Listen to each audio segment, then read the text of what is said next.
c'est vous qui n'avez pas compris, on va essayer pour vous expliquer. Exactement. Voici le but de notre présence ici également. Non. Mais en même temps, pour vous dire, Vas-y. il n'y a que la religion musulmane, c'est-à-dire la soumission à la volonté de l'Éternel. Non.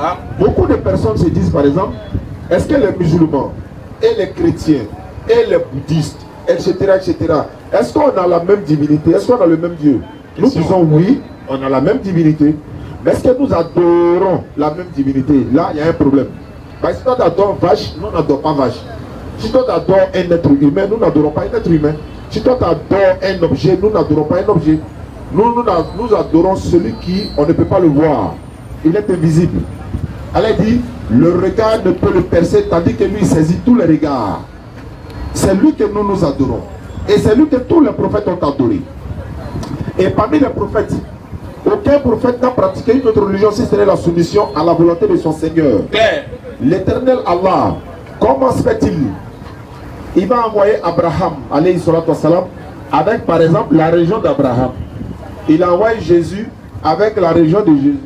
Il envoie Moïse avec la région de Moïse, la paix de sa société tous, et celle de Mohammed sallallahu alayhi wa sallam avec sa religion. Mais s'il y a une contradiction entre ces religions, qui est à la base? C'est lui qui est à la base, parce que tu as envoyé chacun à sa religion. Non, il a envoyé chacun avec la même religion. Sourate 42, le verset 13, s'il vous plaît. On va essayer de vérifier 42, 13. Vas-y, frère. Qu'est-ce que Allah nous dit en ce qui concerne la religion? À qui il a donné ou il a enjoint la religion? À quels sont ceux-là? Les pères ou encore les bâtisseurs. Sourate 42, le verset 13. Sourate 42, au verset 13. Il vous a légiféré en matière de religion. Allah dit, Allah vous a légiféré.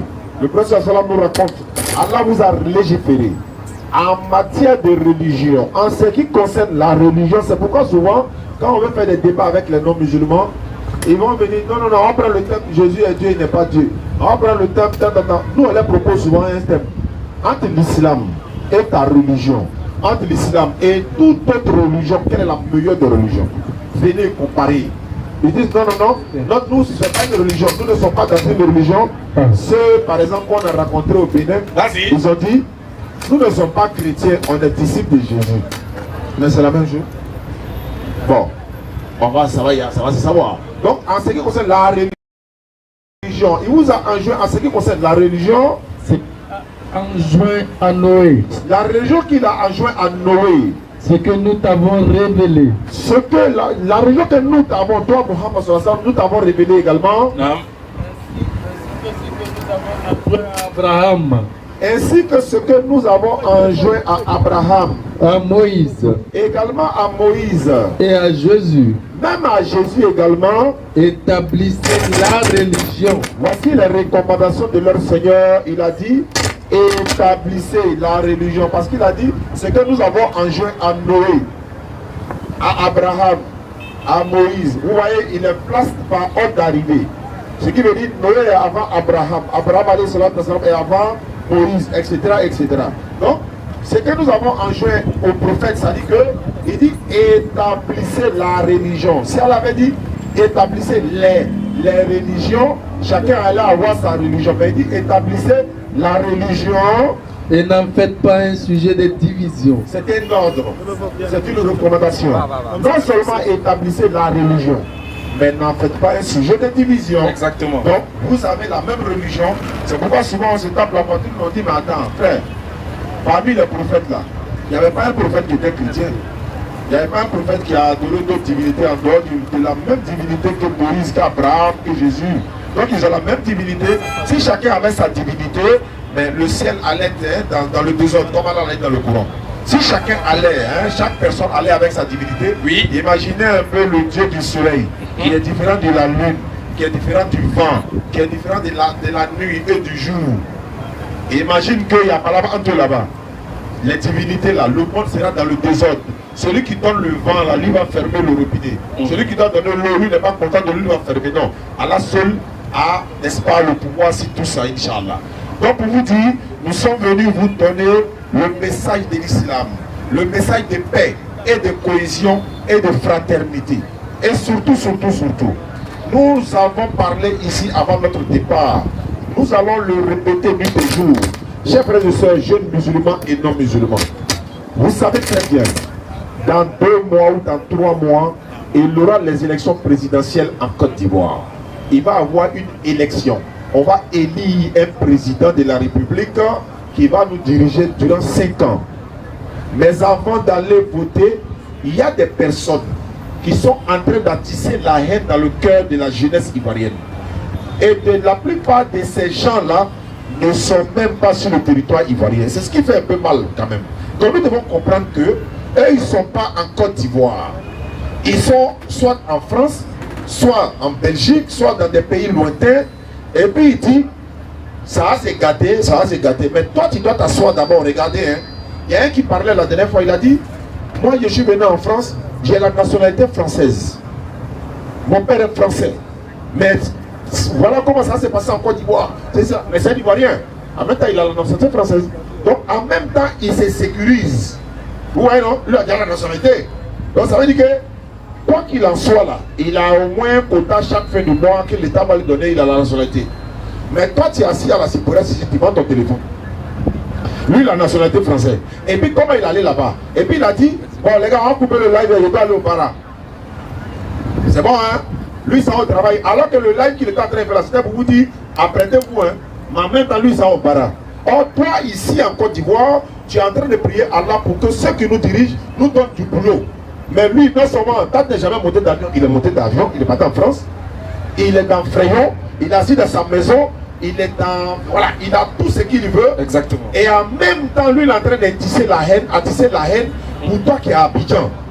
Mais, d'aucuns se disent, mais attends, c'est trop bizarre que toi, tu nous demandes de faire quelque chose pour protéger toi ton intérêt. Parce que lui, son intérêt, c'est quoi? Lui, il gagne chaque fin de mois un quota que les gens lui donnent pour parler, pour faire la promotion. Mais quand on ne lui donnera pas ses francs, lui maintenant c'est nous, lui il va appeler, nous on descend dans la rue pour sécuriser lui son quota que lui gagne par mois. Ça veut dire que les gens, c'est pourquoi il y a un qui a dit à un, il dit bon les gars, bon c'est que sûr, on va essayer de descendre dans la rue parce qu'il y a eu ça, on n'est pas d'accord. Ah, il y a le nom d'une personne qu'on doit mettre sur la liste électorale, l'autre on va la débiter, etc. Le gars a dit bon on va descendre dans la rue. Et il y a un qui a dit oui, il n'y a pas de problème. J'espère que quand on va sortir, c'est-à-dire quand on sort là, nous on sort, hein, ça veut dire on est ivoirien, on comprend. Il dit, quand nous on veut sortir là, nous on sort, hein. Ça veut dire quand on sort là, tout ce qu'on croise là, on date et puis on s'en va. Subhanallah. Maintenant, il dit maintenant, j'espère que quand on va sortir là, vous allez venir, on va sortir ensemble. Hein. Vous savez ce qu'il a dit? Je ne savais pas que je parlais à un mouton. Le gars te dit simplement de venir, on va sortir ensemble. Il dit, je ne savais pas que je parlais à un mouton. Maintenant, au contraire, tu veux l'utiliser comme un mouton, il a déjà l'esprit. Toi, tu n'as qu'à sortir, non? Mais si on sort là, toi, tu viens et puis on sort ensemble. Et nous allons dire ça tous les jours, jusqu'au jour des élections, jusqu'après les élections. Qu'Allah protège la Côte d'Ivoire. Amen. Qu'Allah protège tous les Ivoiriens sans exception. Je dis bien sans exception. Même s'il est féticheur, qu'il est en Côte d'Ivoire, pendant ces élections, Allah dit, ne tuez pas la vie qu'Allah a rendue sacrée sauf en bon droit. C'est pas parce que le monsieur est féticheur que toi tu allais tomber sur lui, parce que pourquoi il est idolâtre. Ça c'est entre lui et puis Allah. Tu peux seulement lui passer le message dans ce que tu es là. Allah dit dans le Coran, Surat 4, verset 46, certes, Allah ne pardonne pas qu'on lui donne quelconque associé, mais à part cela, il pardonne à qui il veut. Là, on lui a transmis le message. Mais le féticheur, il a le droit d'aller voter. Mais vous qui allez peut-être descendre dans les rues là, si vous descendez dans les rues, nos magasins, nos petits grali qu'on a fait là, évitez. Bah, si toi tu es assis devant ton magasin, celui qui va venir dire non, c'est gâteau, va venir casser son magasin, il me trouve sur son chemin. Parce que moi, il protège mon bien. Toi, tu descends dans la rue pour protéger ton intérêt.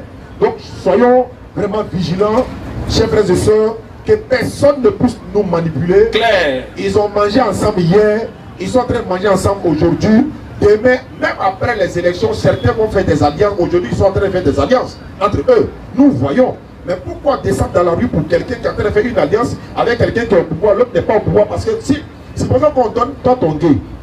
Tu as demandé aux gens de descendre dans la rue, non, ils ont fait ton gay. Toi le leader, tu as dit aux gars maintenant, bon, les gars, on va essayer de négocier parce que bon, il y a eu des choses, vous savez, la paix, c'est rentré, sorti ici, ils ont déjà géré. Mais comme c'est pas encore géré, sa famille ou qui sont au village, et tous nos cas venir devant, et nous serons derrière. Wassalamu alaikum wa rahmatullahi wa barakatuh. Wa alaikum salam wa rahmatullahi wa barakatuh. Question. Ouais, on va aller chap en même temps. Alors, ça, hein, les frères ils vont venir, non? Les frères d'Abam seront là tout à l'heure. Question. Venez, on va échanger. Si vous avez des questions à poser sur tout ce que nous avons dit, en dehors de ce que nous avons dit, vous n'êtes pas musulmans, vous êtes les bienvenus. Vous êtes musulmans, vous êtes les bienvenus. Donc, le forum est un forum universel. Claire. Question. Assalamu alaikum wa rahmatullahi wa barakatuh. Wa alaikum salam. Monsieur Hassan est demandé. N'oubliez pas, hein, c'est chaque jeudi, on essaie de vous sensibiliser pour que vous puissiez nous soutenir pour la location des chaises et également de la connexion. Également de la connexion, voilà. On va également, à partir du 5 août, hein, le 5 août, le deuxième niveau du cours, le cours que Ibrahim le laboratoire donne, le deuxième niveau va commencer à partir du 5 août. Mais Inch'Allah, avant la fin de la conférence, on va donner les numéros sur lesquels vous pouvez appeler pour essayer vous d'inscrire. En même temps, ceux qui veulent soutenir la DDR, n'est-ce pas, en ce qui concerne les chaises, encore la location voilà, les connexions et tout ce qui va avec, les numéros, vous pouvez les prendre déjà. 07 47 32 04 55. Pour ceux qui nous suivent à travers le monde, vous voulez soutenir la DDR, en ce qui concerne la connexion, en ce qui concerne les chaises, en ce qui concerne tout ce que vous pouvez faire. En tout cas, les numéros de la DDR sont là. 05 47 07 47 32 04 55. Inch'Allah. Le scanner. Allons-y. Salam alaikum wa rahmatullahi wa barakatuh. Wa alaikum salam wa rahmatullahi wa barakatuh. J'ai une seule question à poser. Allons-y. J'aimerais savoir qu'est-ce que signifie la dawa. Allez, fort dans le micro. J'aimerais savoir qu'est-ce que signifie la dawa. Qu'est-ce que signifie Dawa. À la dawa. C'est l'appel à l'islam. C'est l'appel à l'islam au travers du message d'Allah. C'est ça la dawa. Maintenant, j'ai une deuxième question. Les chrétiens et les musulmans, est-ce qu'il y a une différence? C'est pas le même Dieu ou il y a une différence de Dieu? Moi j'aimerais savoir parce que le problème persiste beaucoup. Alhamdulillah Rabbil Alamin. En fait, on a un seul Dieu qui nous a tous créés. Sur cette terre, musulmans, bouddhistes, chrétiens, athées, autres, nous avons un seul Dieu qui nous a tous créés. Ce même Dieu qui nous a créés, il dit qu'il a voulu que, s'il aurait voulu, il aurait fait de tout le monde une seule communauté. De tous les êtres humains, une seule communauté. C'est-à-dire, si Dieu voulait, tous les êtres humains allaient l'adorer. Mais c'est de son bon vouloir qu'il y ait divergence d'opinion, divergence de pensée, divergence, différentes cultures et différentes religions. Sauf que, on a tous un même Dieu qui nous a créés, mais dans la conception de chacun, on n'a pas le même Dieu dans l'adoration. On n'adore pas de la même manière, on n'a pas la même pensée, on n'a pas le même concept de ce Dieu-là. Les athées ne croient pas que Dieu existe, en tout cas pour la grande majorité. Il y a aussi les kémites qui disent que Dieu c'est autre chose. Et il y a aussi nos frères chrétiens qui disent que Dieu, exactement, c'est le créateur des cieux et de la terre, mais qui est venu en la personne de Jésus. Il y a des juifs aussi qui disent que oui, ce Dieu créateur des cieux et de la terre, on ne peut le voir. Et il y a des musulmans aussi qui disent que ce Dieu créateur des cieux et de la terre, il est omniscient, il est omnipotent, il ne ressemble à rien de ce qu'on peut lui imaginer, et il ne peut en aucun cas mourir, parce que c'est lui le créateur de la mort et c'est lui qui a créé les êtres humains.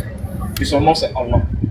Voilà un peu les différents concepts à la ramasse que je cite qui fait qu'il y a divergence entre nous les musulmans, entre nous les chrétiens, les bouddhistes et les autres croyances.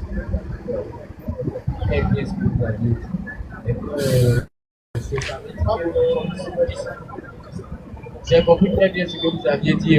Ça veut dire donc, il suffit simplement qu'on prenne les trucs du bon côté, c'est ça? Ouais, ne pas vouloir penser comme les autres. Tu peux partir, être musulman, tu peux saluer un chrétien, être chrétien, tu peux saluer un musulman. Simplement, Les versets en Coran, c'est écrit en français dans la Bible, c'est ça? Si je dois bien comprendre. J'ai pas compris moi-même. Bon, ok. Bon, ok, ce que je veux dire, ça veut dire que quoi? Vous aviez dit que non, on a un même Dieu en commun. Oui. Voilà, j'ai très bien compris. Maintenant, vous aviez dit qu'il y a des gens qui pensent que on n'a pas les mêmes dieux. Parce qu'on ne prie pas de la même manière, c'est ça? Non. On a le même Dieu qui nous a créés, Oui. mais on n'a pas la même conception de ce même Dieu-là. Voilà, On ne conception. l'adore pas tous. Ah, ok, je comprends. Parce que, par exemple, c'est comme si, je peux dire que toi, par exemple, tu es le père d'une famille. Par contre, tu as des enfants qui sont là. Chaque enfant, quand on l'interroge qui est ton papa, chacun dit qui est son papa. L'autre va dire, mon papa il est beau, il est noir, il est simple, il est cool. Mais il y a un autre enfant, quand on va lui demander, lui il va dire autre, il aura une autre conception de son papa qui est différente, pour moi qui contredit la première version du premier fils. Les deux pensent qu'ils ont le même père, mais ils n'ont pas la même conception de ce même père-là. Voilà un peu dans quel contexte on se situe. Voilà. Lui qui a créé les cieux et la terre, là, il n'est pas deux, il n'est pas trois, il est un. Et tous, nous sommes d'accord que c'est lui qui donne la vie, c'est lui qui donne la mort. Maintenant, arrivé sur la terre ici, nous tous, maintenant, chacun dit, moi là, je pense que celui qui a créé les cieux et la terre, c'est un arbre. Il y a d'autres qui disent, je pense que celui qui répond aux besoins des êtres humains, c'est la nature. Il y a d'autres qui pensent que celui qui répond, celui qui donne la vie et la mort, il est venu, il est devenu un homme, et lui-même il est mort. Et il y a d'autres qui disent, celui qui donne la vie et la mort, il donne la vie et la mort, en aucun cas ne peut mourir. Ça veut dire qu'ils ont des différentes conceptions de ce Dieu-là. Mais ça ne change pas la nature de ce Dieu-là qui est un, dépourvu de toute idée idolâtre et polythéiste. Voilà ce que je peux répondre. Merci beaucoup. Le Kimite, c'est quoi? Qui ça? Le Kimite. Un kémite. Mon nom il est cherche. Ok, parce que j'ai entendu le mot, ça veut dire, donc je ne connais pas. Donc je t'explique alors. Bon, c'est un nouveau groupe d'une minorité de personnes qui sont un peu frustrées et qui sont un peu complexées, qui prétendent revendiquer les valeurs de la peau noire et qui demandent aux Africains de retourner à leur source, en d'autres termes, de retourner aux traditions ancestrales. Et dans cet appel au retour aux sources, il y a plusieurs groupes de Kémites. Et il y a d'autres qui, quand ils nous disent de retourner à nos sources, en d'autres termes, sont en train de nous dire qu'on doit donner, on doit vouer un culte, d'une manière camouflée, mais on doit vouer un culte à nos ancêtres. On doit aller communiquer avec nos ancêtres qui, eux, ont déjà vécu, sont partis. Tu vois, non? C'est ce petit groupe-là qu'on appelle les Kémites, mais ils sont subdivisés en plusieurs factions. Et ces gens-là, quand tu leur demandes, qu'est-ce que vous nous prêchez, qu'est-ce que vous voulez de nous, qu'est-ce que vous attendez de l'homme, ils disent que tout ce que nous avons reçu comme religion a été importé. Ce qui était ailleurs, c'est venu. Donc on nous a donné une religion importée. Et que nous, en tant que Noirs, on ne doit pas pratiquer ces religions importées venues de l'Occident ou encore de l'Arabie. Être musulman, quand tu es noir, on t'appelle noir-arabe. C'est-à-dire, comment toi tu es noir et puis tu suis, après eux, tu suis la culture arabe. Donc, c'est-à-dire que pour eux, quand tu es musulman, automatiquement tu deviens arabe. Donc, il faut laisser la pratique arabe là, pour venir retourner à tes sources et faire la pratique ancestrale. Va voir ce que tes ancêtres ont laissé, ont légué pour toi. Communique avec la nature. Si tu as besoin de quelque chose, va immoler les bêtes, va faire ce que tes ancêtres. En tout cas, d'autres temps, il faut retourner, voilà, aux sources, d'après eux. Merci beaucoup. Il y a quelque chose qui me fatigue dans l'islam là. Comment je vais prier là? On me dit de faire quoi? De me laver. Tu n'es pas musulman? Oui, je suis musulman. Mais pourquoi c'est maintenant quand tu viens prier, toi tu dis de te laver maintenant? Non, quand je dis me laver, on appelle ça comment? Je n'ai pas. Voilà, Tu as fait quoi pour laver ça? Je n'ai pas poli. Ouais, mais tu as fait quoi puis tu as lavé ça? Pareil, on ne lave pas ça comme ça. En fait, quand je... On Ça se comprend, hein? Donc, je n'ai pas cassé par pour laisser ça. Ok, je vais parler quand je fais l'amour avec. Il dit beurre. Tu as quitté où? Tu joues avec ton enfer comme ça, hein? C'est-à-dire que. Je ne suis pas marié beurre. Même quand Béni est quitté en France, il ne parlait pas comme Je ça. ne commençais pas comme ça. Au beurre. C'est pas bon venir te quitter. C'est pas bon, tu commets le haram et puis tu chocolat dedans. Tu es content dedans. On fait ça, hein? Et puis nous, tu n'as rien demandé. Toi, tu viens dire que Tu vas te tout maintenant. Il faut aller demander pardon à Allah. Monsieur Diomandé a demandé. Pardonnez, sécurité, si vous voyez mon oncle là, ne le laissez pas rentrer ici, quoi. Pardonnez. Jamais, pas rentrer.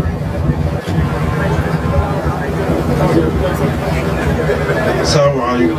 Wa alaikum salam. J'ai une question par rapport au Maouloud. Par rapport au Maouloud. Comme tu insistes. Je veux savoir, que dit du Coran sur les Maouloud? Si les Maouloud sont autorisés, comment les célébrer? Ça est dans le Coran. Maouloud, ça se voit dans le Coran. Une question faite. Oui, c'est ce qu'il dit. Que dit le Coran? C'est pas écrit dans le Coran. Maouloud n'est pas dans le Coran. Maouloud, c'est l'anniversaire. C'est la commémoration ou la célébration de l'anniversaire prophétique. C'est pas coranique. Maintenant, ok. Celui les Maouloud autorisés. Qui a dit ça? Il y a deux abandonnés. Bon, il y en a aussi qui disent que c'est pas autorisé. Bon, ça là, ce que tu entends de leur bouche, tu les demandes en même temps. Il y en a qui disent que c'est autorisé, il y en a qui disent que c'est pas autorisé. Je veux savoir, si c'est autorisé, comment la célébrer? Mais non, nous-mêmes on ne sait pas où. Nous on ne sait pas si c'est autorisé, mais c'est pas autorisé. Tu vois là? Donc, quand tu vas chez ceux qui autorisent là, les savants qui autorisent là, ils vont te dire pourquoi c'est autorisé, comment c'est autorisé. Ceux qui disent que c'est pas autorisé aussi vont te dire pourquoi c'est pas autorisé. Nous on n'est pas d'un côté, on est au milieu. Voilà. Donc nous on ne peut pas donner un jugement sur cette question. Tu vois pas non? Que ce soit autorisé ou pas, nous on ne peut pas parler de ça parce que nous-mêmes là, on ne sait pas. Voilà. Mais si tu nous invites dans Maouloud que tu as préparé, nous on vient, on mange. Et puis on s'en va. C'est tout. Ok, il y a une question. Bon, il y a un exemple, les gens disent que tous les musulmans vont entrer au paradis. Tous les musulmans vont rentrer au paradis. Ça ne te plaît pas? Ça me plaît. Mais il y a un main derrière. Mais il y a quoi? Il y a un main derrière. Maintenant, moi je veux savoir, les gens disent qu'on doit passer le poste Sirat. Est-ce que si tous les musulmans doivent rentrer au paradis, si c'est un peu, si ils ont un péché, ils doivent passer forcément par l'enfer pour rentrer au paradis? Qui ça? Si, exemple banal, si il s'est fait un péché, on voit que ces péchés sont. La base du péché est bien donc c'est une bonne action. Il doit en enfer pour se laver avant de rentrer au paradis. Non, c'est la part en fait. C'est pas la salle de bain. Voilà, faut comprendre une chose. Tous les hadiths qui parlent du pont Sirat, tous les tafsirs qui parlent du pont Sirat, quand ils expliquent le pont Sirat, ils disent qu'il s'agit de tout le monde, pas les musulmans seulement. Il s'agit de tous les êtres humains. Selon le tafsir d'Ibn Kassir, selon le tafsir de la grande majorité des savants, ils disent qu'il s'agit de tous les êtres humains qui seront tous réunis là. Maintenant, ceux qui vont passer là, c'est ceux des musulmans qui auront les bonnes actions, qui auront œuvré sur terre, à qui Allah fera grâce et miséricorde. C'est eux qui vont passer comme le passage d'un éclair, rapidement, sans avoir à être éprouvés. Et ils laisseront les injustes agenouillés. C'est comme ça que Ibn Kassir explique le passage. Ça ne dit pas que toi tu es musulman, toi tu as péché, et puis Dieu t'envoie en enfer, il te jette là-bas d'abord pour te faire sortir. Non, c'est pas ce que ça dit. Hein. Je sais pas si tu comprends. Voilà. Et puis également, tu sais, quand un musulman par exemple, si Allah doit l'envoyer au paradis, mais sans qu'il ne voit l'enfer pour voir qu'est-ce qu'il a raté là, il ne va pas savourer le paradis. Je ne sais pas si je me fais comprendre. Ça dit que quoi? Tu vas au paradis, non? Mais est-ce que toi tu sais qu'est-ce que tu as raté? Où tu devais aller là? Est-ce que tu as vu de tes yeux? Pour dire, C'est ici là j'allais venir si je n'étais pas musulman. Tu vois la crainte qui est dans ça. Et puis quand tu vas au paradis maintenant là, Alhamdulillah Rabbil Alamin. Et le Coran dit ça, sur la 15 verset 2, tu vas voir quelque chose. En plus de ça, je termine rapidement. Tu dois aller en enfer. Pour que tu t'as nous voir dans notre plaisir là d'abord, là tu as regretté ta douleur. C'est-à-dire que tu dois aller être douleur quand même. Tu as dit, si j'avais cru, tu as saisi là, j'allais être. Tu as vu, non? Oui, on te prend maintenant à aller direction en enfer. Surat 15, verset 2. Vas-y, frère. Le jour du jugement dernier. Donc tu vois que ici là, Dieu dit le jour du jugement dernier. Vas-y. Les mécréants voudraient avoir été musulmans. La question qu'on se pose est pourquoi? Pourquoi? Ils ont vu quoi? Et puis ils vont regretter. C'est-à-dire, l'objectif, le fait que tu puisses te réjouir au paradis là, c'est que l'une des choses que tu sauras, pour que tu dises que Dieu m'a fait grâce, Allah m'a fait miséricorde, il m'a envoyé au paradis là, c'est parce que tu as foi à quoi ressemble l'enfer. Cela ne veut pas dire que tu vas partir en enfer. D'ailleurs, tous ceux qui critiquent ça, c'est dans un livre. Claire, c'est versé là-bas même. C'est versé là-bas, c'est-à-dire que même Jésus sur la terre, il a prié, il a donné une parabole du riche et du pauvre Lazare. Quand il a fini d'expliquer la parabole, dans la parabole là, il dit Lazare, quand il est mort, il était dans un lieu agréable, dans le sein d'Abraham. Par contre, le riche, il était quelque part dans un tourment. Jusqu'à il voulait qu'on mette le doigt dans de l'eau pour mettre sur sa langue, parce qu'il souffrait dans le lieu où il était. Question, on dit que le pauvre là, le riche, dans son lieu là, il a vu Abraham et Lazare en train de passer. Il appelle pour dire, mets ton doigt dans de l'eau pour mettre sur ma langue. Mais lui, il est où? Et puis il voit Lazare en train de marcher à Abraham. Ils sont bien là-bas, tout se passe bien là-bas. C'est-à-dire que quand nous sommes en train de faire le show au paradis là, les morts de l'enfer, ils vont nous regarder. C'est-à-dire qu'ils vont sentir. Ils vont sentir même. Et ils vont dire, non, on prépare. On dit à manger. Tous les vrais plats. Et puis t'as fait une semaine, t'as pas mangé, t'as fait une semaine, tu n'as pas mangé. Ils ont pas donné un ticket à tout le monde. Toi, tu n'as pas eu un ticket, mais tu as volé un ticket. Tu es content parce que tu as un ticket dans ta main. Tu dis, ah, j'ai un pas payé là. Arrivé à la cérémonie là, on regarde ton ticket du champion, tu as fraudé. Il faut te mettre à côté. Et puis tout le monde rentre. On ouvre la porte, toi tu es assis, tu as faim, les gens sont en train de manger, ils sont en train de souquer là-bas. Et puis toi tu es assis à côté, tu regardes. En fait, tu vois comment tu ressens plus la douleur, non? Non seulement tu ressens la douleur, et puis tu ressens le regret de ne pas avoir œuvré pour avoir ton ticket. Claire. Et ces exemples-là, il y en a plusieurs. Les prophètes en ont parlé plusieurs fois. Celui qui te dit, parce que souvent les gens qui entendent enfer, en fait ils ont peur. C'est vrai d'avoir peur. Mais le croyant, le musulman, lui qui entend l'enfer, son cœur ne bat pas. Parce que Dieu l'a déjà rassuré que lui ne va pas goûter à l'enfer. Et ces versets-là sont légion dans le Coran. Celui qui a peur de l'enfer, là, celui qui n'est pas sûr. Avec quand tu vois que quelqu'un il attend l'enfer, il tremble, c'est qu'il y a quelque chose. Il a peur. Il n'est pas sûr de son Seigneur. Et puis lui, il n'est pas sûr de lui-même.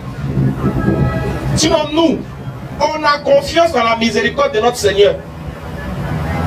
On dit c'est gâté. Je vais même dire dans le Coran, même le dernier musulman qui ne vaut rien, il va aller au paradis. C'est que le dernier des tout derniers musulmans, lui il va aller au paradis. Donc nous là, c'est la mort seulement on attend. Où nous on est là, on attend de profiter. C'est temps additionnel, on est dedans. Claire. On attend fin du match. Et puis on va continuer le jour là-bas. Donc ça vous dit, le musulman ne va pas. Écoute bien, le musulman ne va pas goûter l'odeur de l'enfer. Le paradis là c'est pour lui. Voilà pourquoi en dehors des musulmans, tu vas interroger tous ceux qui disent qu'ils croient en Dieu. Tu leur demandes, si vous mourrez, vous partez où? Ils vont dire au paradis. Si tu leur demandes même, quel est votre paradis? Comment est votre paradis? Ils ne pourront pas t'expliquer. Il n'y a que nous seuls. Hey, le Kémit. Voilà arrivé. Il n'y a que nous les musulmans qui connaissons les contours de l'enfer, même les couloirs.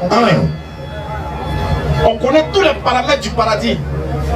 On connaît tous les paramètres de l'enfer parce que Dieu a déjà tout dit. Oui, il vous a montré, dit voilà ça, hein. Voilà comment l'enfer est. Voilà comment le paradis est.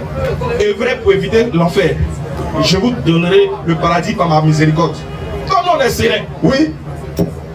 Nous, on est serein. Mais dis que ceux qui sont au paradis ne vont pas voir ceux qui sont en enfer. C'est un faux enseignement. Le vrai enseignement, c'est que quand tu seras au paradis, là, tu vas voir, comme vous a dit, tu vas voir la grâce que Dieu t'a fait. Comment tu vas contempler pour dire, ah, vraiment, je suis au paradis? C'est parce que tu vois ce que tu as raté. Comment tu seras en enfer, puis tu vas regretter, puisque l'on dit l'enfer, c'est un lieu de regret. Comment tu vas regretter? En plus de la douleur, tu vas voir les gens en train de se réjouir au paradis. Et tu voudras, tu vas les envier pour ça. Ah, tu fais plus mal. Plus mal encore, parce qu'il n'y a pas plus. Le feu là, c'est pas ça qui a fait mal. Hein. C'est pas le feu là mais qui a fait mal. C'est le fait de voir ce que tu te moquais d'eux là, ce que tu sous-estimais là, ce que tu insultais là, ce que tu dénigrais là, dans le paradis là, c'est ça qui va te faire plus mal. Ce qui va te faire plus mal encore, tu vas voir que pour une décision, il fallait que tu prennes une décision seulement pour goûter ça et puis tu as refusé là. C'est ça encore qui va encore amplifier ta douleur en enfer. Quand on donne la banque. Amina. Monsieur Serge a demandé. Voilà, pendant que Serge arrive, on assiste à l'arrivée de nos frères de la BAM 1781. Alhamdulillah Rabbi Alamin, wa salatu wa salam ala Rasulillah. Ils sont venus, n'est-ce pas, nous rendre visite, une visite de fraternité, d'amitié. Nous sommes dans le même domaine de l'interreligion, comme je le disais tout à l'heure. Les frères de la BAM prêchent tous les vendredis derrière le palais. Donc demain soir, Inch'Allah, ils seront là. À partir de 20h. Voilà, à partir de 20h, ils sont là. Maintenant, comme Serge est arrivé et qu'on a des invités, on va comment? Bon, on va les accueillir à Serge. On prend un peu de Serge. Les nouvelles de Serge, puis on va leur donner. Donc, Serge. Où c'est un? Aïe, tu soulèves des manches. Bonsoir les frères. Bonsoir. Vous l'attendez, hein? C'est juste un renseignement en fait. Ça va, laisse, il va prendre. Laisse, il va prendre. Microphone d'essai. Allons-y. Il va se mettre à l'aise quoi. Bon, ok. J'ai appris que comment dire, le christianisme a existé bien avant l'islam en fait. C'est ce que tu as appris, non? Oui, oui. Donc maintenant, comme l'islam est venu, vous êtes devant moi. Donc, je vais vous demander au moment où ça existait là, c'était valable ou bien ce n'était pas valable? Valable comment? Genre, c'était une religion acceptable, comment dire, à Dieu ou bien c'était. C'est l'islam quoi? Voilà, c'était une religion ou pas? De Dieu au fait. Ouais, l'islam a toujours été une religion de Dieu. Non, le christianisme. Christianisme? Oui, oui. Non. Donc ça n'a jamais été une religion de Dieu. Venant de Dieu. En tout cas, il n'y a pas un texte qui le dit. S'il y en a, vous pouvez nous donner, on prend acte et puis on change de langage. Non, c'est juste notre génération en fait. Ouais, ouais. Donc ça n'a pas été une religion avant même au fait. Bon, en tout cas, de Dieu. Ça peut être une religion. Mais une religion de Dieu, ça c'est autre chose. Voilà, parce que le bouddhisme, ou encore les sectes, les bouddhistes font le bouddhisme, c'est une religion, mais ça ne vient pas de Dieu. Voilà, donc le christianisme peut être une religion, mais est-ce que ça vient de Dieu? Là, le problème. Oui. Également, les prophètes, là, comme tu as dit, le christianisme est venu avant l'islam. Non. Abraham, là, il n'était pas un chrétien. Ismaël, Isaac, Jacob, Jean-Baptiste, Salomon, David, Jésus, Noé, ils n'étaient pas chrétiens. Donc, le christianisme ne peut pas exister avant l'islam, alors que ceux-là étaient déjà musulmans. Abraham est musulman, Noé, etc. Jusqu'à Jésus. C'est après Jésus même que voilà, ces appellations sont arrivées. Donc l'islam était déjà là, parce que je répète encore, Abraham déjà musulman. Maintenant, comment entre Abraham et sa descendance là, qui va pratiquer la religion de l'autre? Question. C'est-à-dire que Isaac vient d'Abraham, Ismaël vient d'Abraham, alors que Jésus est sorti de tout cela. Mais Abraham lui-même là, s'il n'était pas chrétien, donc ces enfants-là, ils ne vont pas pratiquer une religion que les parents. C'est vrai qu'on voit ça aujourd'hui, mais ce n'était pas le cas des prophètes. Tous les prophètes étaient musulmans, il n'y avait pas un prophète chrétien. D'accord, ok, il n'y a pas de problème. La prochaine question sera? Non, c'est la même question. On continue? Bon, c'est un peu... Bon, c'est un peu étonnant d'attendre que le christianisme n'a jamais existé. Déjà, ça n'a pas été... Voilà, gens se rappellent qu'il y a une religion de Dieu. C'est là, c'est ma première fois d'entendre ça. D'accord. Ah ok, comme c'est ta première... m'éclairer un peu Il n'y a même pas de souci. Comme c'est ta première fois d'entendre ce propos, oui, ça sera ta deuxième fois d'entendre encore une explication, l'explication détaillée, oui, claire, limpide et précis d'une deuxième bouche. Sur ce, on va donner la place à notre Oustaz. Oui. Bismillah. Béni Islam et moi, vraiment, le frère Sergent veut savoir des choses. Sergent. Vous êtes Serge, non? Non, Sergent. Ah, si, Sergent, c'est que le policier. Ah, c'est pas beau? Alhamdulillah, Rabbil Alamin, wa salatu wa salam. Voilà, ils vont te donner les détails. Moi, il dit. Puis moi, ils vont détailler ça. C'est pas tout, quoi. Voilà.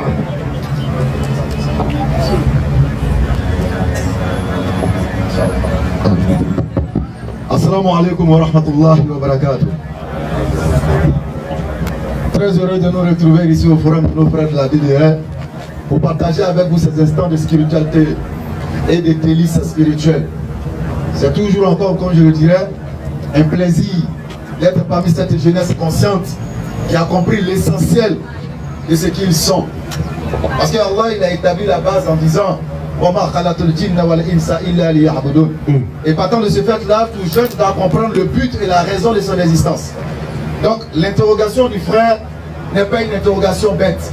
C'est une interrogation qui est censée, parce que nous supposons qu'il est en quête de cette connaissance-là qui n'a pas encore véritablement percé. Effectivement. Et notre devoir, c'est de nous faire fort, de pouvoir lui donner le peu que nous savons.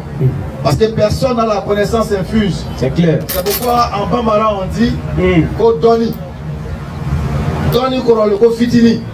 Ça veut dire personne n'a la connaissance infuse. Si tu veux être le plus grand chef du monde, tu as Doni. Effectivement. Tu n'as pas tout. Non. Donc sur cette base-là, on va essayer de vous donner ce que nous avons. J'ai peu concernant votre question, à savoir le christianisme et l'islam. Allah nous rappelle dans le Coran en disant et de ceux qui disent nous sommes chrétiens, nous avons pris leur engagement. Effectivement. Donc le fait de dire que tu es chrétien là, c'est pas problématique, hein? Ça va dépendre maintenant de ce que tu as compris du fait d'être chrétien. Est-ce que tu es chrétien parce que Jésus est Dieu, fils de Dieu, mort sur la croix pour toi? Ou bien est-ce que tu es chrétien au temps de Jésus parce qu'il a annoncé le Tawhid et la connaissance d'Allah, et lui en tant que son prophète, nous avons pris leur engagement. Mais ils ont oublié une partie de ce qui leur a été rappelé. C'est clair. Comprends, frère? Donc, l'islam est avant toutes les religions que tu vois. Effectivement. Il n'y a pas une religion. Bon, ils diront qu'ils ne sont pas religieux. Mais une personne qui te dit qu'elle n'est pas religieuse, attention, il faut savoir qu'elle n'a pas encore toute la profondeur de l'étude même spirituelle. Effectivement. Parce que la religion, par définition, c'est la connexion. C'est la relation qu'une entité a avec une divinité. Donc tout être humain, tout ce qui existe est religieux d'une manière ou d'une autre. Effectivement. Comprends? Donc la seule religion sur cette terre, c'est l'islam. Pourquoi l'islam? Parce que l'islam n'est pas attribué à un être humain. Effectivement. L'islam, sa racine c'est salam, ça veut dire la paix. C'est un attribut du créateur lui-même. Non. En quand il y a le christianisme, à la fin du christianisme, tu as un élément dans la langue française qu'on appelle le suffisme. Faut doser, faut doser. Qui est le isme. Ok, c'est-à-dire le isme.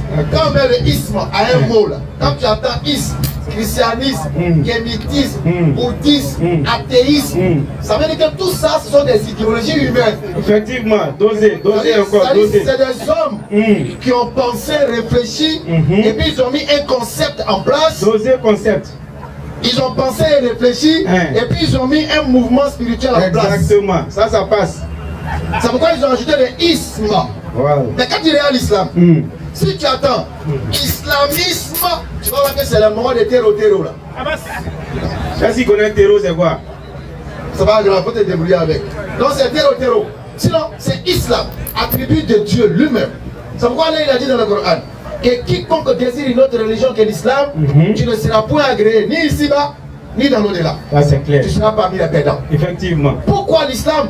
La sourate 30, le verset 30, tu vois quelque chose. Allah va dire quelque chose de très important concernant l'islam. Dirige tout ton être. Il demande à l'être humain de diriger tout ton être. Dirige tout ton être. Non. Vers la religion. Vers la connexion, la relation. Exclusivement pour Allah. En français, quand on parle d'exclusivité, c'est en totalité, c'est pas en partie, c'est pas en moitié. tu y vas en plein. Effectivement. Il s'est alors, il paraît alors, secrétaire. Non, tout est dedans. Exclusivement. C'est clair. Exclusivement pour Allah. Il dit tout ton être. L'être ici, c'est quoi? Le corps, l'âme et l'esprit. Tout ton être. Exclusivement. C'est ce qu'on appelle en islam la fitra. La fitra, c'est ta saine nature. C'est pourquoi tu ne vas pas trouver un homme qui dit que, même la tête qui dit que Dieu n'existe pas, il va te dire que lui-même il est son Dieu. Parce que d'une manière inconsciente, c'est implanté en lui la connaissance de Dieu. Mais il refuse d'admettre celui qui a été établi comme étant Dieu. C'est clair. C'est ça l'islam. Effectivement. Ce n'est pas le christianisme. Tu risques tout ton être. Exclusivement pour Allah. Telle est la nature. La nature. Allah originellement donné aux hommes. C'est pourquoi quand tu regardes de l'autre côté, on te dira, dans le livre de Marc ou Matthieu, je ne sais plus, parce que moi c'est la lettre. Les chiffres, je pas dedans. On te dit, tu aimeras ton Seigneur ton Dieu de tout ton cœur, de toute ton âme, de toute ta pensée. Marc 12, 30. On dit. Écoutez. Donc tu donneras tout ton être, toute ton âme et toute ta pensée au Seigneur. C'est ce que le Coran vient de te rappeler. Exactement. C'est ça, la saine nature et la saine orientation, la saine spirituelle. Non. Voilà ce que je pouvais te dire en concernant la réponse, Inch'Allah. Avant qu'on rentre dans le cadre de la prédication. C'est bon, frère. Merci beaucoup.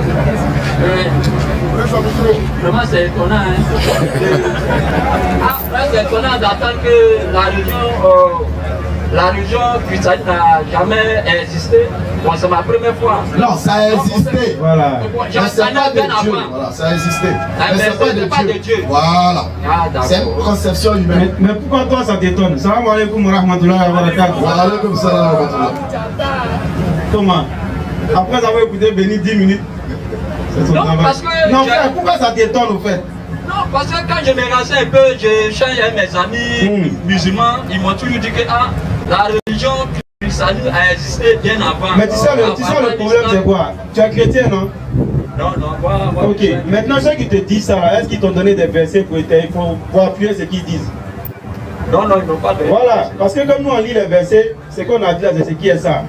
Quand tu regardes dans la Bible, lorsque Jésus était là, le mot christianisme n'a jamais existé de son vivant. Alors que les chrétiens disent qu'ils suivent qui? Effectivement. Ils suivent qui, les chrétiens? C'est une question quoi. Oui. Ils disent qu'ils suivent Dieu. Ils suivent Jésus. Mais comment c'est possible que de son vivant, il n'a jamais entendu le mot christianisme? Donc si Jésus ne connaît pas d'où ça vient, ça veut dire que c'est quitté quelque part qui n'a rien à voir avec Jésus, n'est-ce pas? Est-ce qu'on se suit? Donc si Jésus ne connaît pas le mot chrétien, ni une religion qu'on appelle christianisme, alors cette religion-là vient de qui? Voilà la question qu'on doit se poser. Question, réflexion, c'est tout. Donc quand on lit dans la Bible, il y a un passage qui dit... Attends le verset 26. Allons-y. Il l'a trouvé à Antioche. Il l'a trouvé. Il l'a mené à Antioche pendant toute une année.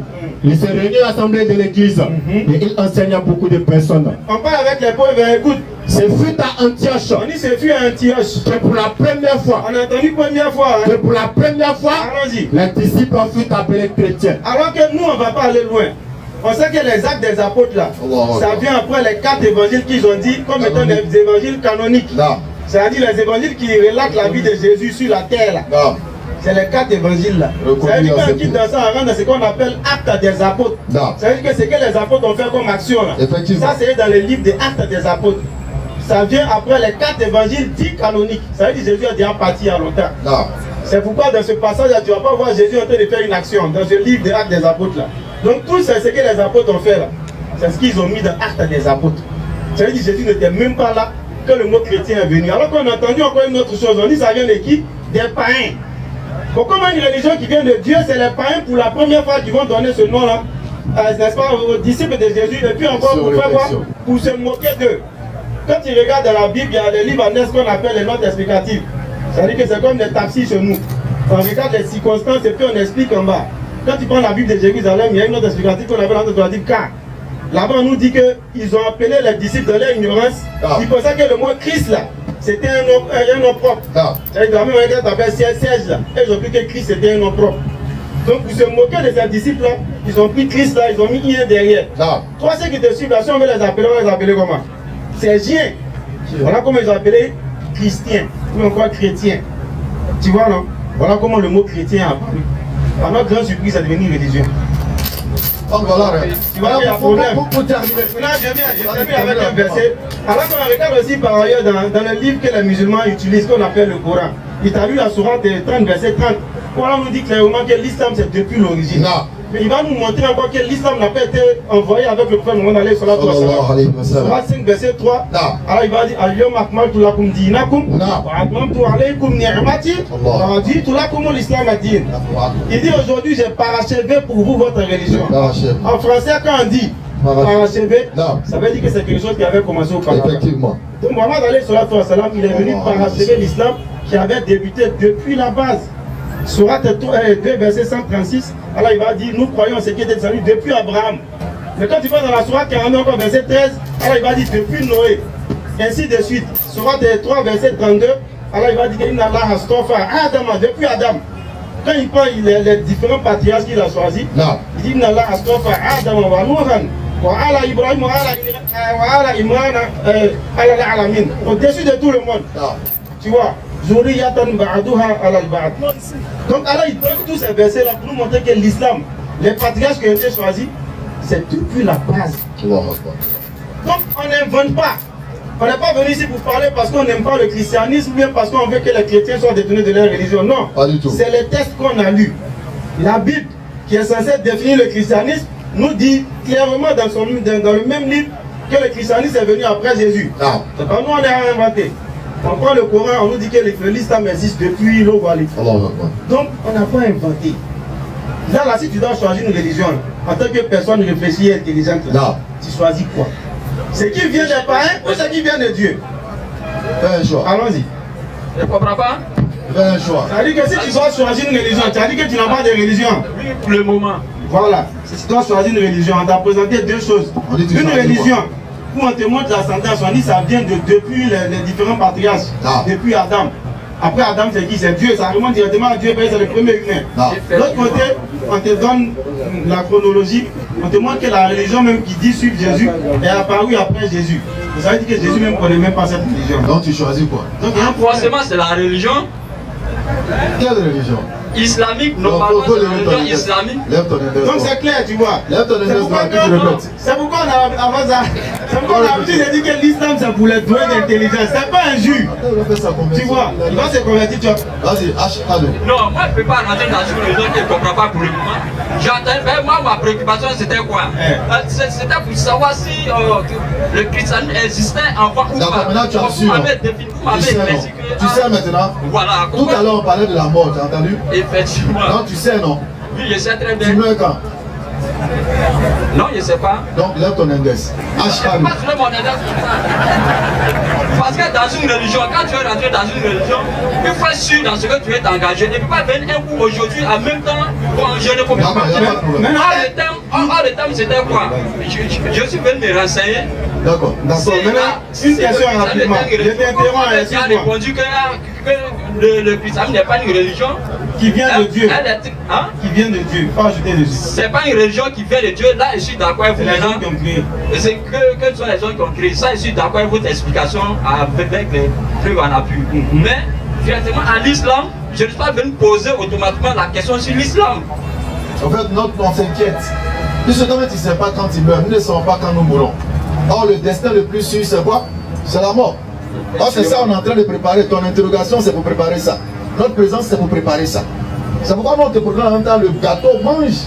Lève ton index, tu attestes. Et puis après, tu vas réfléchir. Non, gâteau, quand tu es présent, il faut tirer ton coup, tu as regardé d'abord. On dit, il y a un proverbe aussi qui dit Dendeman n'a pas l'oc. Voilà, tu connais ça, demain? Dendeman n'a pas l'oc, mais tu es dans la main de Dieu. Oui, justement, mais Dieu t'a donné. Tu es là? Attends, tu vas donner ça. Tu vas dire que tu es là à cause qui t'a envoyé ici? Non, au-delà de ce que toi-même tu as pu faire là, qui t'a envoyé ici? Non, c'est Dieu qui m'a envoyé. Je te raconte une histoire. Il y a un monsieur là, il a demandé à Dieu, vraiment mon cher, il s'est retrouvé dans un mouvement chap-chap, son bateau a chaviré, il est au milieu de l'eau. Il a accroché un arbre, il est mort Dieu. Il dit Seigneur, viens à mon aide. Il fait tous les doigts, il a tout demandé. Un coup, il y a un hélico qui part, et puis il descend à l'échelle. Le moment là, l'hélico, moi j'ai dit Dieu, il a dit avion. Lui c'est plus pour Abraham quoi. Il y a un bateau qui maintenant vous, monsieur, tu es Dieu. il faut quitter. Donc, ainsi de suite. C'est plus pour Abraham. Et puis là-bas, il a trouvé qui a dit, mais God, il t'a invoqué, je lui ai dit, tu ne m'as pas répondu. J'ai attendu jusqu'à 6 mois et puis tu me punis. Il dit, petit, là-bas, il y a avion là. Il dit, non, mais moi, il t'a dit, toi, il n'a pas dit avion. Mais avion là, qui a envoyé? T'as pas mis bateau là. Tout cela, c'était la réponse à ta demande. Dieu lui-même ne descendra pas. Mais il te montrera des signes. Et à partir de ces signes-là, tu pourras te rappeler qui t'a répondu. C'est clair. Donc, c'est parmi ces signes-là, tu es là. Lève les laisses. Non, pas pour le Bon, moment. lève Ranzeko. Ok, vraiment, merci beaucoup. Ok. Alors, je donne le temps. Alors, c'est. Traoré Lamine a demandé.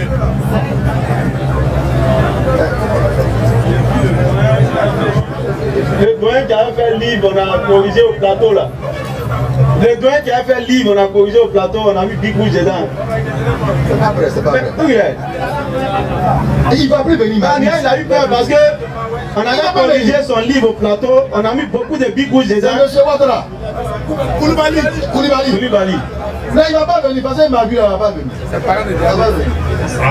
Non, il ne va pas venir. Oui, ça va là. On espère qu'il allait revoir son livre là. Hein. S'il a bien c'est quoi aussi. Bien. On espère que ton livre là, tu allais revoir. Hein. Parce qu'on a tracé dedans, on t'a dit d'aller changer tout ce que tu as écrit là. Pourquoi tu me fuis? 99% c'est faux.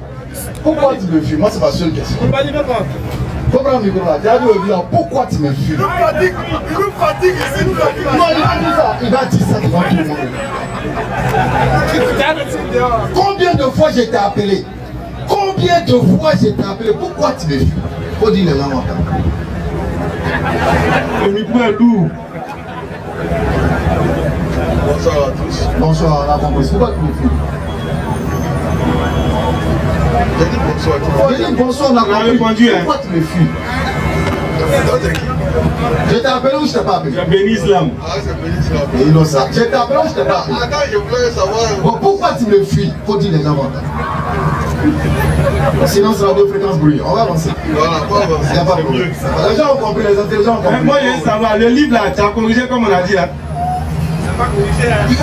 Si on prend même Big Rouge encore. C'est pourquoi il fuit. On a tracé dans le livre là, il dit qu'il faut payer. Il fuit pourquoi? Le monsieur a fait un livre. Il y a un frère qui a payé le livre. Et le livre, on a corrigé le livre. Quand il a vu la correction, on dit viens au débat. Il a passé, il dit je l'appelle, il vient plus. Il dit bon, je viens, il vient plus. Il me voit, il dévie. Donc c'est bon. Pour la Koulibaly, ou bien on a corrigé trop sévèrement. C'est bon, on va avancer. C'est lui qui dit il y a Trinité dans le Coran. Figurez-vous le verset qu'il utilise, c'est quoi? Bismillahirrahmanirrahim. C'est bon, Koulibaly, c'est bon. Il couche, j'ai mis dedans. C'est bon. Ça a déchiré le feuille là. On va avancer. On va avancer. Merci beaucoup. Maintenant, vous avancez par où? Non, on va prêcher. On va prêcher. Ah, vous allez prêcher. On va essayer de te sauver. Comme les gens ont compris. Donc de temps en temps tu viens, les frères vont continuer à t'enseigner jusqu'à ce que tu deviennes musulman. Inch'Allah. Quand tu viens, tu viens. Hein? Non, il ne peut pas nous fuir et puis venir s'arrêter ici. D'accord. Non. En fait, je ne vais pas vous poser une question. Il n'y a pas à répondre. C'est pas pour vous poser une question. C'est pour juste dire quelque chose. Vas-y. J'espère que je réponds à la question. À quelle question? Pourquoi tu me fuis? Pourquoi je te fuis? Oui. Oh, d'accord. Peut-être que je suis un menteur. Sinon, ce que je sais, c'est que tu as essayé de pousser plusieurs rendez-vous. Et t'as appelé qu'on puisse parler en présence de votre maître Abdul. Non, pas du tout. Il était même pas là. Maintenant, pourquoi tu n'as pas accepté? Et puis il était là, je le vois dans le forum de Dieu. Effectivement, le jour c'est pas le frère là. Il dit oui, c'est lui, mais on l'attend, il est où? Effectivement. On va gagner. Ok, mais là, DDR n'a pas pu répondre. Non, ils ont tout répondu. Ils ont tout répondu. Maintenant, si tu es prêt pour le livre, ça c'est un autre cas. Tu nous trouves où on dort là. Et puis on va faire sortir le livre, on va checker ensemble. Mais c'est qu'on a bien corrigé, est-ce que tu as pris en compte? C'est ça, on demande d'abord. Parce qu'on ne peut pas faire plusieurs corrections quand même. Tu as nous payé, hein? D'accord. Par contre, tu vas donner à toi ton livre à un éditeur. C'est comme ça qu'on a fait pour toi. D'accord. Moi, je dis c'est Dieu qui sait faire les choses. Hein. Moi, je suis venu aujourd'hui, je pensais voir mes amis de la DDR. C'était pour venir leur demander la route. Leur dire que, bon, vraiment c'est... Non, je reprends ma fonction de pasteur. Tu as vu le pasteur? Non, non. Quand je les ai rencontrés ici, je leur ai dit que j'ai été suspendu de ma fonction de pasteur à cause du livre que j'ai écrit sur le Coran. Ah, d'accord. Okay. Et que bon, pour pouvoir continuer à travailler sur le Coran, j'ai accepté de me mettre de côté pour faire le travail qu'il fallait faire sur le Coran. Et ça fait 23 ans, depuis 2002. Bon, ça là, vous avez entendu 23 ans, non? Un jour, il va comparer ça à la prophétie de Nabi alayhi salatu wa salam. Vous avez dit qu'il a dit. C'est publicité, il a venu. Ah bon, hein? 23 ans, un jour, il va dire. J'ai fini. Donc, j'ai fini. Koulibaly, on va gagner du temps. Oui, gagne du temps. Nous là, on gagne quoi? C'est toi qui deviens pasteur. Moi? Non, je suis venu dire au revoir à mes amis. Il y a mon fils qui est là. Ok, ça veut dire que tu vas plus avoir des chances, c'est ça? Non, c'est fini. Ah, ok, d'accord. Ça va finir. Parce que là, tu auras des intérêts à proprement parler à protéger. Non, pas des intérêts à protéger. Si. J'aurais trop de choses à faire. Il n'y a pas de problème. Il n'y a pas de problème, ça va. Sinon, mes amis pasteurs avec lesquels j'étais, ils me disent, mais toi, c'est pas que tu as le temps que tu t'en vas répondre pour ces gens-là. Ils font quoi et puis ils n'ont pas le temps? C'est la peur? Non, c'est pas la peur. Je t'ai dit que c'est pas grave, tout est enregistré. Tout est enregistré. Allah, il a enregistré. Les hommes ont enregistré. Les frères ont fait leur effort. Le jour de la résurrection, on va se retrouver là-bas. C'est ça. Jésus et nous, on sera assez bien. En espérant qu'avant ça, tu deviens. Là, tu vas te rappeler du livre de Matthieu 7. Là. Non, non. C'est qui est celui? Seigneur, Seigneur. Mais c'est comment il a prophétisé à ton nom, tu ne te souviens pas? Il a dit à chacun d'Amra, lève-toi au nom de Jésus. Il a commencé à courir. Tu ne te souviens pas? Là, Jésus va te dire, attends, tu parles de qui? Mais c'est de toi, Jésus, et pas? Je t'ai jamais connu. Moi, toi et moi, on se connaît. Arrière de moi.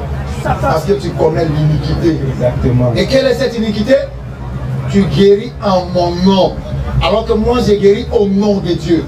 Parce que vous n'avez pas compris le paramètre. Quand Jésus dit, demandez en mon nom. Et cela sera fait pour vous. Écoute, ça ne veut pas dire de venir dire au nom de Jésus. Non.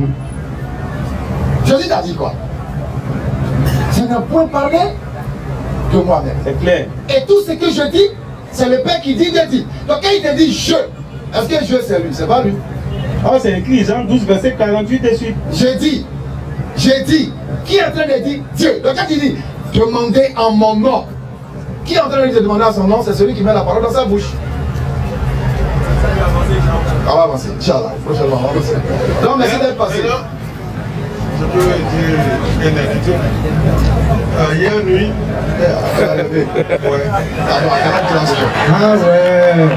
Merci beaucoup, merci. Il y a une prophétie qui a sorti dans ça, là, amusez-vous. Ça dit tellement le connaît, Qui fuit qui, alors? Non, aujourd'hui, non. Qui fuit? Non, aujourd'hui, on se fuit. Ah, vous fuyez aujourd'hui? Non, vous connaissez que vous fuyez aujourd'hui? Oui, prophétie, tu es en train de faire ça. Quand tu as compris ta fonction, tu vas expliquer ça là-bas. Si je te dis ce que j'ai vu à la rêve hier nuit, tu vas fuir vraiment. Devant tout le monde ici. Donc, c'est à cause du temps. Donc, vous reconnaissez que c'est pas de votre niveau. Voilà, donc c'est le même que je voulais. Affaire ou un rêve là, c'est un niveau de Paul. De toute façon. Pas un niveau. Non, de toute façon. De toute façon. La Bible t'a dit, Satan s'est déguisé en ange de lumière. Donc c'est pas toute lumière qui verra dans ta maison qui est Jésus. Peut-être que tu vas voir une lumière, c'est Satan lui-même. Mais ce qui est intéressant. Maintenant, pour terminer là, je vais te donner un petit exercice. Qui est Satan selon la Bible? Merci. C'est l'ange de lumière, Lucifer, qui est tombé. Est-ce que tu peux sortir le seul verset? Un seul verset. Un seul verset? Oui, pourquoi? Que Satan était un ange de lumière. Mais Lucifer, ça veut dire porteur de lumière. Un verset biblique où on dit Satan était un ange de lumière. J'ai déjà ton premier disciple. Comment Satan était un ange? C'est ce que tu as dit, non? Non. Tu m'as dit qui est Satan selon la Bible. Je dis que Satan était un ange de lumière. C'est écrit où? C'est écrit dans Ésaïe 28, lecture. Ézéchiel 14. Lecture. Je ne suis pas une encyclopédie. Non, Ésaïe 14. Prends Ésaïe 14. Non, il n'y a pas dit Ésaïe 14. Ésaïe 28, Ézéchiel 14. Ézéchiel 14, là, anthropologie. Alors, là, Ésaïe. Mais attends, vous n'avez pas voulu qu'il parle de mon son. Non, ça m'intéresse. Pas la peine. Non, c'est vous qui avez fui le son. Vous allez me laisser le dire. Non, mais on ne peut pas venir écouter rêve ici quand même. Ah, bon, ça c'est on est dans la réalité, tu viens de venir rêve. Pardon, avant dans la réalité, laisse les rêves là. Merci d'être passé. Laisse les rêves à ceux qui dorment. Nous on est réveillés, on est réveillés. Ok, d'accord. Voilà. Bon courage à vous. Merci beaucoup. Voilà, merci d'être passé. Quel Dieu, quel Dieu. Le Dieu créateur du ciel. Il s'appelle comment? Son nom. Il s'appelle Allah, il s'appelle Yahweh. À la Bible. Normalement, tu vas lever l'index, mais bon. Déjà, c'est un avantage. S'il dit qu'il s'appelle Allah, il s'appelle Yahweh. Tu vas lui demander même Yahweh, ça veut dire quoi? Tu vas voir qu'il ne connaît pas. Yahweh là, tu vas lui demander, il ne connaît pas ce que ça signifie. Parce que Yahweh en réalité, ce n'est pas un nom. Écoutez. Yahweh, ce n'est pas un nom. Yahweh veut dire c'est lui Dieu. Mais c'est lui Dieu. Qui est Dieu? Yahweh, c'est lui Dieu. Et d'ailleurs, je te mets au défi de me contredire.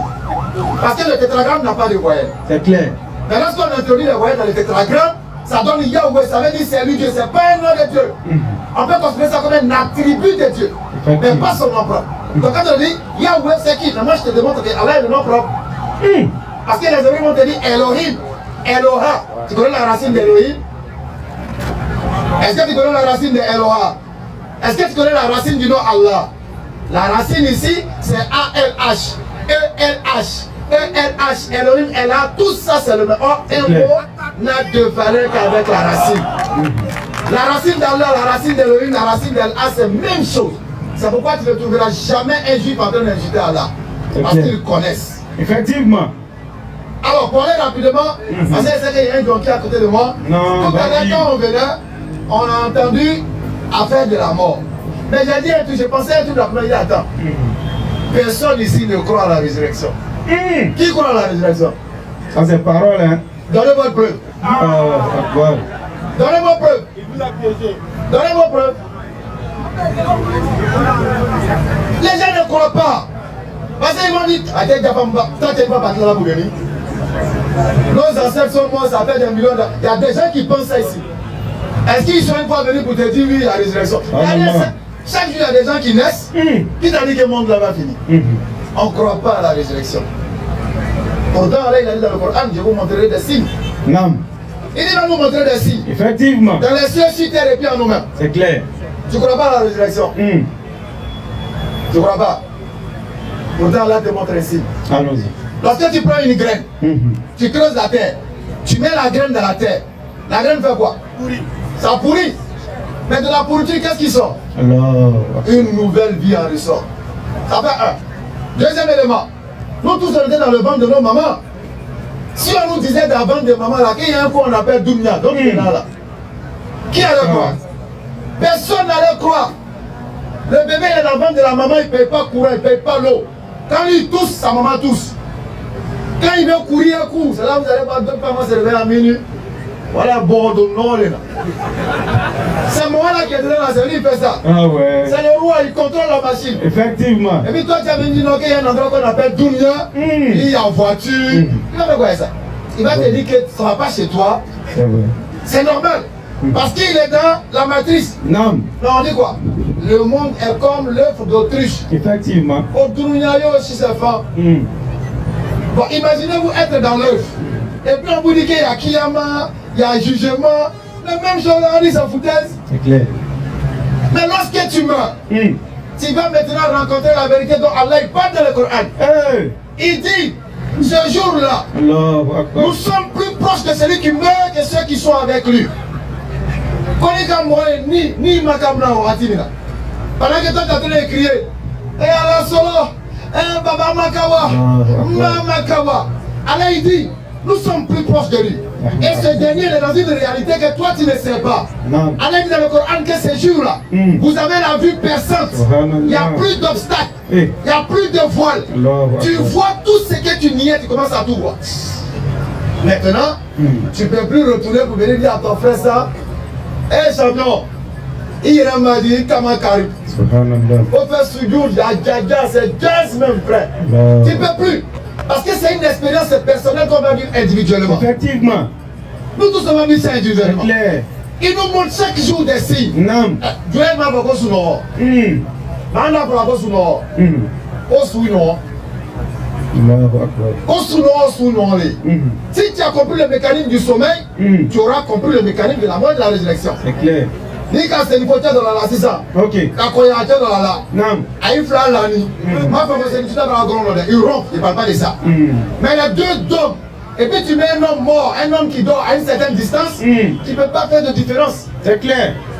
tu ne peux pas savoir qui dort, qui est mort. Effectivement. À moins qu'il soit un ronfleur. Non. C'est là que tu peux savoir. C'est clair. Pour te dire que le sommeil est l'équivalent terrestre de la compréhension de la mort. Effectivement. De la même manière on se couche, on se réveille. C'est de cette même manière-là que nous allons mourir ressusciter. C'est clair. C'est vrai. Tout ce qu'on peut faire, c'est ça qui est là. Non. Le rappel. Nous ne sommes pas mieux que vous. Hein. Nous ne sommes pas mieux que vous. Il y a des morts ici, même Allah les aime plus que nous. Effectivement. Mais le devoir ici, c'est quoi? C'est le rappel. Quand il y a Hakil a dit. Non. Hakil a dit. Quand il y a Hakil a dit. Parce que Dunia Bobo le soleil. C'est clair. La course aux richesses vous distrait. Effectivement. Dunia Bobo le soleil. On doit Bobo gagner le gain. Apparemment, vous avez la question la dernière fois. Vous avez dit quoi? Bon, comme j'ai voulu parler de frère, vous n'avez pas voulu là. Je vous dis ce qui s'est passé quand je me suis levé là. Non, pardon. Il faut qu'elle pose. J'ai une question à poser. À peine tu as eu ton titre de pasteur, tu cherches des fidèles de là. Non, c'est une question que je veux poser. Comment vous aimez témoignage? J'ai voulu. C'est quel rêve en force? C'est sur le Coran. C'est quel rêve en force? Non, c'est pas si le modérateur accepte, il n'y a pas de problème. Le modérateur accepte. D'accord. Bien. En fait, il cherche fidèle, hein? Non, ils ne cherchent pas fidèles. Mes fidèles sont très nombreux. Donc, j'ai une question.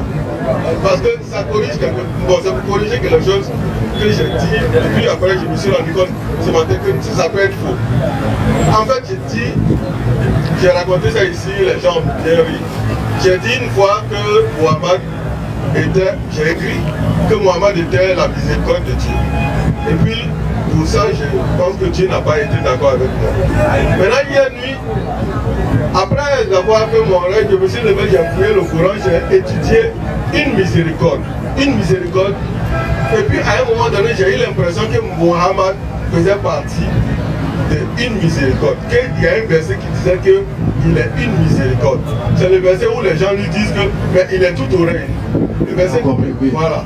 Donc je me suis posé posé la question devant ce verset-là. En fait, finalement, Mohamed, il est une miséricorde ou bien il n'est pas une miséricorde? Ça dépend. Je ne sais pas. Comme c'est la langue française, ça va dépendre. Tous les prophètes de Dieu sont miséricordes. Donc quand tu vas attendre une miséricorde parmi tant de miséricordes qu'Allah il a envoyé. Maintenant, quand Mohamed vient, et que moi je te dis, Mohamed est la miséricorde d'Allah, je n'ai pas fait mal. Je n'ai rien dit de mauvais. Donc ça se rejoint. Qu'il soit une ou là, ça revient à la même chose. Tout dépend du contexte. Voilà. Quoi le problème? Bon, moi j'essaie de comprendre. Parce que non, il n'y a pas de problème. Il est une miséricorde d'Allah, il est la miséricorde d'Allah. Mohamed est un prophète d'Allah, il est le prophète d'Allah. Quoi le problème? Est-ce que tu as compris ce deuxième exemple? Mohamed est un prophète, Mohamed est le prophète d'Allah. Il y a une différence? Oui. Vas-y, quoi la différence? Quand on dit le prophète, c'est comme s'il est l'unique. Non, ça va dépendre du contexte. Quand on dit un prophète, ça veut dire qu'il est un parmi nous. Non, ça dépend du contexte. Tout dépend du contexte. Quand par exemple, on parle par exemple de Jésus, et qu'on essaie de spécifier Jésus en mettant le par rapport à la messianité, ça devient une façon singulière. Sinon, un prophète, le prophète, c'est la même chose. Mohamed est un prophète, Mohamed est le prophète d'Allah. Tout dépend du contexte, voilà. Comme on l'a dit. C'est aucun problème, pourquoi t'embrouiller? Je ne m'embrouille pas, j'étudie. Non, quand on étudie là, juste quand tu rêves à quelque chose que tu veux étudier. Ah bon, c'est que moi je pose les questions pour avancer. Donc, merci pour la réponse que vous avez donnée. Moi je savais que Jésus, le Coran dit. Koulibaly est un docteur, Koulibaly est un docteur, Koulibaly est le docteur. D'accord. Peut-être que le docteur peut te permettre d'identifier l'endroit où tu travailles, par exemple. Koulibaly est le docteur de Figayo. Voilà. Koulibaly est un docteur. Non, on peut dire ça comme ça. Oui, dans un cas. Oui. Si on prend le cas de Mohamed en tant que dernier prophète, là, il est le prophète et il est la miséricorde. Parce qu'il n'y a rien devant, il n'y a rien derrière, il est le seul qui est là. Donc il devient le et là, selon ce qu'il t'a dit, dans le cas d'être un. Ok. Lui seul. Ça se comprend. Maintenant, quand j'ai lu les autres versets qui parlaient de miséricorde là, j'ai eu l'impression que Dieu sauve par une miséricorde toujours. Bien sûr. Bien. Maintenant, donc, c'est-à-dire. Ah, c'est ce que j'ai lu dans les autres versets. Dieu sauve par une miséricorde. Exemple des versets. Pour soit par exemple, Saïd, on dit, si ce n'est pas une miséricorde d'Allah, vous n'aurez pas de secours. D'accord. Maintenant, est-ce qu'on va dire donc dans ce cas que Mohamed aussi est un sauveur? Tous les prophètes sont sauveurs. Tous les prophètes sont sauveurs. Ça, on le dit. Pas dans le sens forcément que tu entends sauveur, mais rien qu'à avoir la fonctionnalité du mec, tu comprends qu'il est le sauveur ou pas. Du moment où il est avertisseur, il est annonciateur, il est déjà un sauveur. Maintenant, bibliquement même. Pourquoi le dernier des versets que j'ai lu, il y en avait 33, le dernier dit, tu n'es pas chargé de leur sauvegarde. Oui. Ça veut dire que tu n'es pas leur sauveur. Bien sûr. Est-ce que Jésus peut sauver quelqu'un sans la volonté de Dieu? Ah, la question. Je réponds à la question. Parce que la réponse à ça, il ne faut pas dépendre du problème. Est-ce que Jésus peut sauver sans la volonté de Dieu? Jésus a dit, vas-y. Celui qui me mange est dans la vie. Je réponds à la question. Attention, attends. Je dis ça, est-ce que Jésus peut sauver sans la permission de Dieu? Mais Jésus est Dieu. Non. Il est même de Dieu. C'est pas la question. Est-ce que Jésus peut sauver sans la permission de Dieu? Est-ce que tu peux faire quelque chose sans la permission de ton frère si tu es un fils et obéissant? Donc ça veut dire que Jésus ou Mohamed il sauve selon la permission de Dieu. C'est tout. Maintenant quoi encore? Pourquoi le Coran dit précisément concernant Mohamed qu'il n'est pas chargé de la sauvegarde? Mais c'est normal. Peut venir à moi si le Père le rappelle. Alors, ouais. Donc Mohamed ne peut sauver que si Allah veut. D'accord. Tu ne peux venir à Jésus que si Dieu veut. Ok. Vrai ou faux? D'accord. Non, vrai ou faux? Ça c'est vrai. Et donc là où ça? Ashadou. Le chat où? Répète après moi, Ashadou. Le chat où? Ashadou. Attends, t'as bien compris, pareil. Quand même dans l'intégrer là, si tu continues comme ça, ils vont te réradier. C'est pas ça. C'est là. Si tu veux.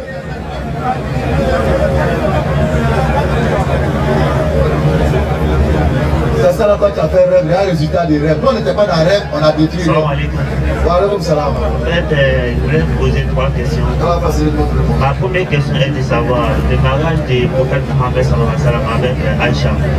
En fait, il avait un discours avec un ami, il avait un captif qui m'a envoyé sur la 10 qu'on appelle Muslim, rapporté par Aïcha, qui l'appelle de Dieu soit sur elle.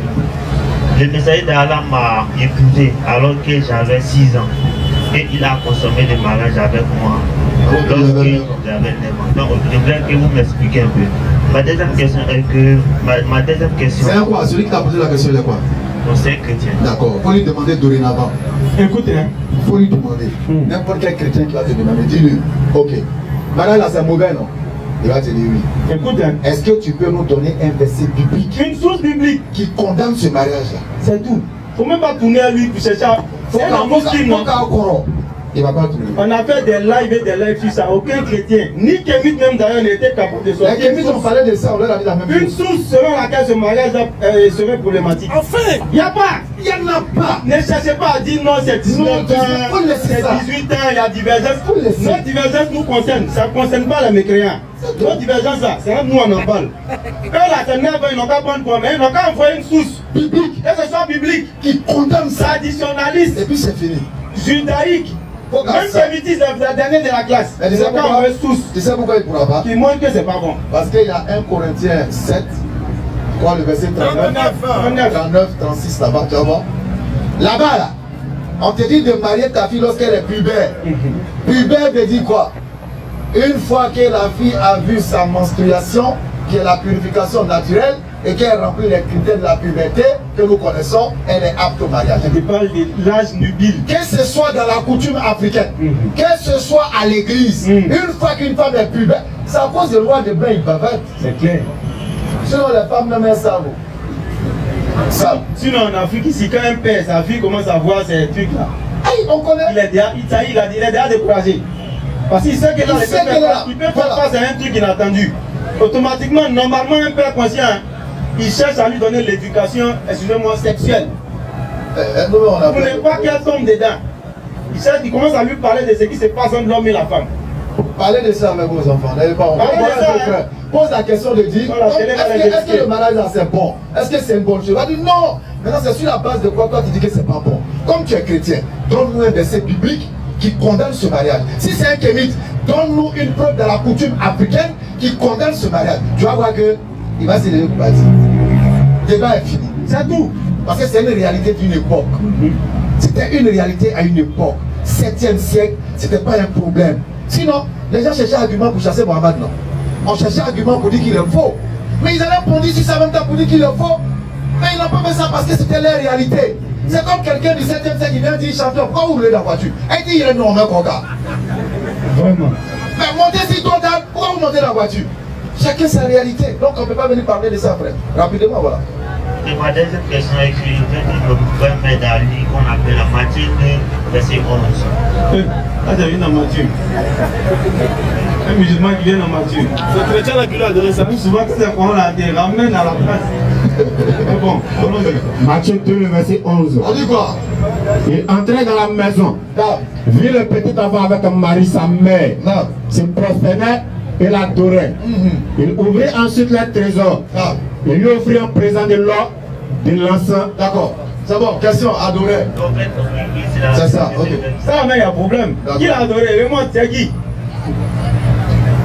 Le problème, c'est ça, adorer. Qui? Selon eux, qui l'a adoré? D'abord, c'est même pas de l'adoration, mais c'est qui d'abord? Monte. Vas-y. La roi mage. Puis, il les envoya à Bethléem en disant, allez et prenez des informations exactes sur le petit, quand vous l'aurez trouvé. Au verset 6. Ça y est, des rois mages. C'est là qu'ils lisent, il s'agit des rois mages. C'est bon, si on a compris, il s'agit des rois mages. Les mages, c'est qui? C'est ceux qui font la divination, c'est soit des magiciens. Donc ils acceptent que les magiciens soient venus se prosterner devant eux leur Dieu. Ça veut dire quoi? Merci. C'est pas comme si c'est une conversion qu'ils sont en train de faire. Mais ils demeurent dans leur culte. Et puis eux, ils acceptent que ceux-là soient venus. Et puis ils vont prendre ça comme une preuve pour dire qu'il est divin. Non, mais il y a un problème. Parce que rien n'a dit dans le texte que ceux-là, ils ont abandonné ce qu'ils faisaient comme magie. C'est pourquoi quand tu vas chez les juifs là, ceux qui sont les détracteurs de Jésus disent que Jésus était un magicien. Parce qu'il aura appris ça en Égypte. Tu vois, ils disent qu'il allait apprendre la magie en Égypte. Donc tout ce qu'il faisait comme miracle venant d'Allah, et ils ont défini ça comme étant des actes de magie. Donc ce verset ne peut pas être utilisé pour quoi que ce soit. Et d'ailleurs, même si on regarde à la base, il ne s'agit pas d'adoration. Rapidement, j'adore ma femme et j'adore Dieu. Non, donc pas une j'adore ma femme. Voilà ce que je voulais dire. J'adore ma femme et j'adore Dieu. Ça le verbe adorer. Est-ce que dans les deux contextes, ça a le même sens? J'adore Dieu dans le sens de lui vouer un culte. J'adore ma femme dans le sens de l'aimer. Tout simplement. Mais on va te dire que quand les gens vont finir tout ça là, d'autres vont aller encore dans le temple, aller remercier Dieu. Il y a d'autres versets qui te parlent de ça. Donc ce n'est pas un culte. Voilà, c'est pas un culte. Voilà, c'est fini. Ici là, moi. Ici là. Mustapha. Jeudi prochain, réveillé, Inch'Allah. Les frères vont répondre à vos questions. Mustapha n'est pas là. Donc, les frères, devenant ces musulmans, ces jeunes musulmans dynamiques, exemplaires, pas les porteurs de Baya. Si tu as mis Baya de Palap, là où il y a Palap, c'est là où on va t'envoyer. Si toi tu as Baya de Go, là où il y a la Poclé, c'est là où on va t'envoyer. Les garçons qui portent Baya. Ça va dépendre, voilà. Ici là. Alaykoum salam. Les folies blanc noir, enlevez, vous allez jeter aussi. Il y a des vertige. Ici là. Allons-y, bismillah. Vas-y. Il y a un bon traducteur. Je maîtrise, allons-y. Yani ala rek jantika le ko be oublié avec ça ala nyam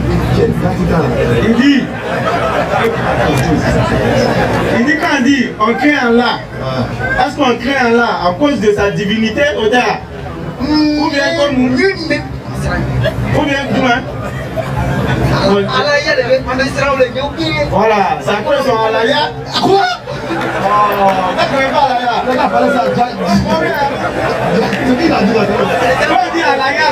Ça veut dire que... Exactement, c'est ça, je venais sur la suite. On va créer un Allah parce qu'il est attendu à l'aya, c'est les plus d'amants, c'est les daïs qui connaissent. C'est eux qui disent à l'aya, bon, il faut que tu connais, tu m'as donc quand on dit à l'aya là, on parle de son naissance même. Voilà, c'est ça, il dit à l'aya. Bon, comme c'est un langage, on a l'habitude d'utiliser, et puis que vous connaissez. Donc on crée Allah à cause de son alaya ou bien à cause de son sentiment. Il va falloir dire. Alors que quand on dit Al-Ubudi en islam, la servitude en islam, il y a trois piliers essentiels.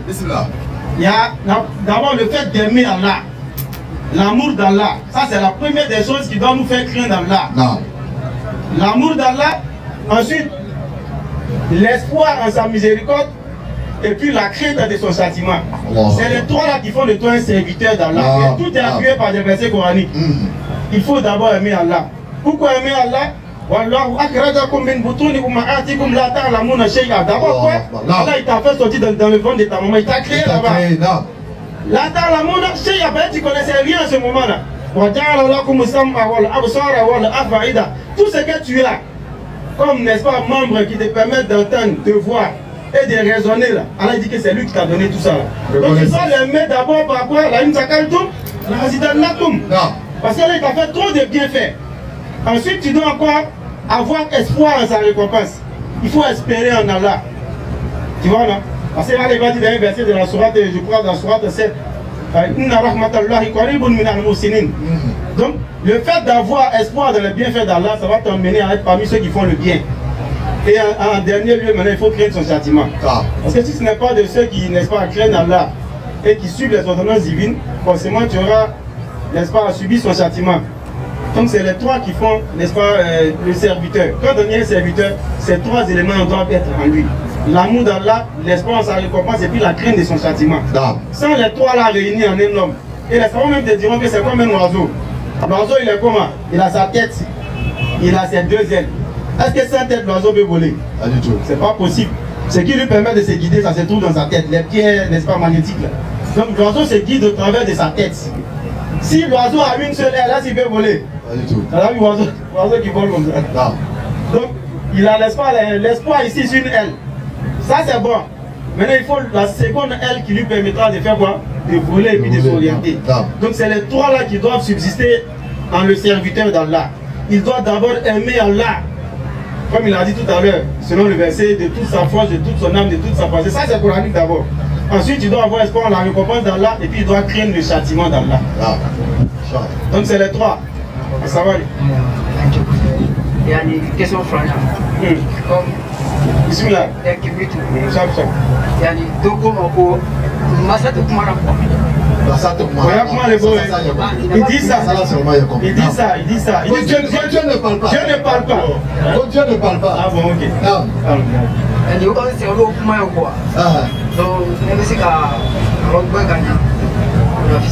D'accord. Dieu ne parle pas. Il dit normalement, c'est la doctrine. Oui, effectivement. Ils disent que Dieu ne parle pas normalement. Dans ce cas, comment eux ils ont connu Dieu? Ça fait un. Parce que lorsque. Comment ils ont su même qu'il ne parle pas? Lorsque toute Moïse se trouve à partir à sa guerre là, son Dieu lui a fait des éloges. C'est-à-dire Dieu a parlé à toute Moïse. Quand vous dites que Dieu ne parle pas, ça fait un d'abord. Secondo, Dieu n'a pas forcément besoin de parler de façon audible. Le langage a plusieurs formes. Eh bien, Bobo Tekmana. Ibrahim Kamel. Donc le langage a plusieurs formes. Avant qu'on rentre dans ça là, si Dieu ne parle pas, comment ils savent qu'il existe? Je ne sais pas si je me fais comprendre.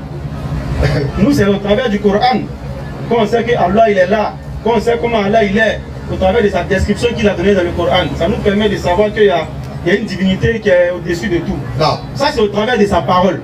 Maintenant, si leur Dieu là ne parle pas là, quand ils sont nés là, ils n'ont pas vu de messagers parce qu'ils réunissent même l'existence des messagers par lesquels Dieu doit passer pour parler à ses créatures. Donc pour eux, Dieu ne parle pas, Dieu n'a pas besoin d'intermédiaire entre lui et puis ses créatures. Donc comment ils ont su qu'il y a un Dieu? Est-ce que ça me fait comprendre? Comment ils ont su? Si Dieu ne parle pas, comment ils ont su qu'il existe? Ils ne pourront pas dire que c'est naturel. Non. Parce qu'il faut une voix. Quand tu nais là, il faut d'abord une voix qui va, comme Allah dit, tout enfant naît soumis. Non. Mais maintenant c'est l'orientation de tes parents qui va faire de toi soit un musulman, soit chrétien ou autre. Chrétien, bouddhiste. Chrétien, bouddhiste, voilà. Musulman dans la pratique, je vais dire. Dans la pratique. Non. Tu vois, donc c'est l'orientation des parents, mais ils ont fait quoi? Ils t'ont dit. Et ils ont entendu où ça? Au travers des livres saints. Donc il a fallu quelque chose pour leur montrer qu'il y a une divinité qui existe et que voilà la voie qu'il veut que l'on emprunte pour pouvoir accéder à ces récompenses divines. Mais si eux ils disent que Dieu n'existe pas, et Dieu ne parle pas, pardon, comment ils savent même qu'il existe?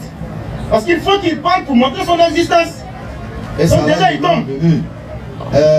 Toute parole n'est pas production de son et d'ajustement de mots et de lettres. Non. En fait, les signes des doigts, c'est un langage. Même on peut le communiquer par le regard.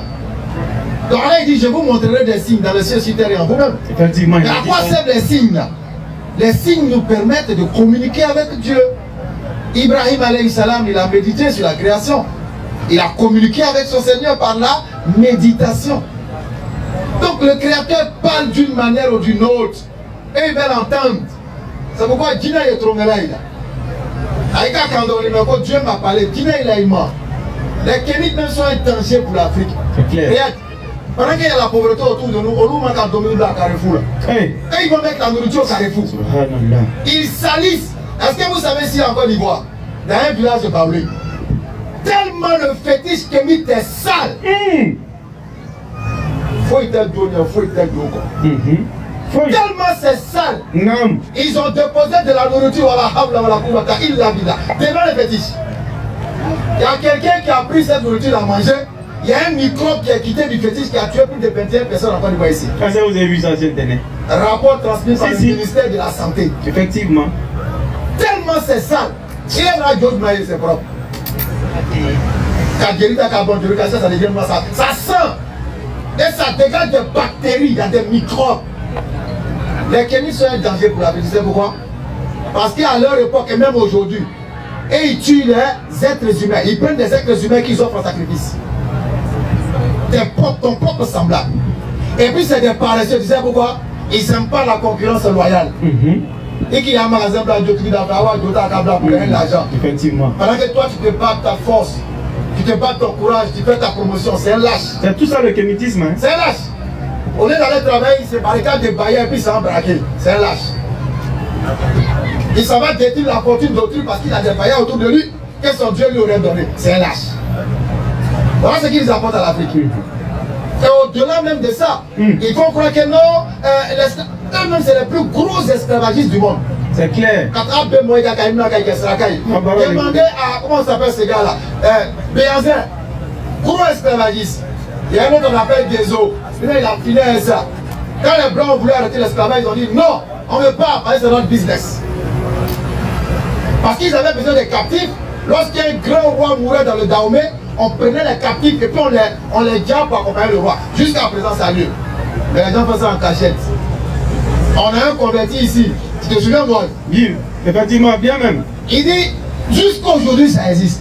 Mais non, on dit que c'est bon te prendre. Ils vont te proposer. On va l'appeler un jour, il est en fin fond d'un village quelque part. Ils vont te suivre. Et puis il va expliquer. Donc les Kémites, ça vous quoi? C'est vrai, je suis en boubou là. Pour eux, ils pensent que l'islam nous arrache notre culture. Effectivement. Non, l'islam nous arrache pas notre culture. Quand on va dans nos villages là, est-ce qu'on ne voit pas nos territoires traditionnels, nos plats du village? On voit tout ça. Mais quand on vient dire Allah Akbar, on remercie Allah pour cette beauté culturelle. Mais nous refusons le culte d'aller se procéder devant bois, d'aller se procéder devant l'eau. C'est tout. D'aller se procéder devant la forêt sacrée, abandonnement. Parce que l'être humain est au-dessus de tout ça. Il nous a assujetti tout ça pour qu'on exploite. Non. Allez voir sans faire, allez de tout là, sortons le bois. Allons-y chercher la fortune dans la montagne. Exposons la montagne pour sortir le fer et le nickel. Effectivement. C'est de ça il s'agit que l'Afrique est en retard. C'est clair. Bande de paresseux, de feignants. Donc les Kémites ne peuvent rien apporter. Effectivement. C'est vrai que la paresse et la fainéantise. C'est clair. La seule voie sur ce qui doit nous orienter, c'est l'islam. Clair. C'est pourquoi aujourd'hui ils sont en train de combattre l'islam. Effectivement. Non. Et il y a beaucoup d'hypocrites dans l'islam. Ils disent Allah va parler, mais au milieu il y a assez de potes. Ah ouais, ils ont leurs petits mois à la maison. Ils sont beaucoup. Ils sont ça à la maison. Ça n'y est qu'à aller là, tout à la cabla, pour longtemps, ils mourent. Ils tournent dans ça, les gars. Ils tournent dans ça. Allah nous aide. Amen. La musulman pure et sincère. Amen. La seule droit qu'on peut faire, Allah, s'il y a le mal ici, même moi ici. C'est clair. S'il y a le bonheur là-bas, même moi là-bas. Effectivement. Ni quand il y a du tout à la sécurité, mais tu l'as là, c'est pas un envoyé. Pourtant, derrière, il y a fait. Derrière, gros qu'il y a gros qu'il. Effectivement. Tu as mis un moment de femme. Mais il dit, là, tu as volé le coquet. C'est clair.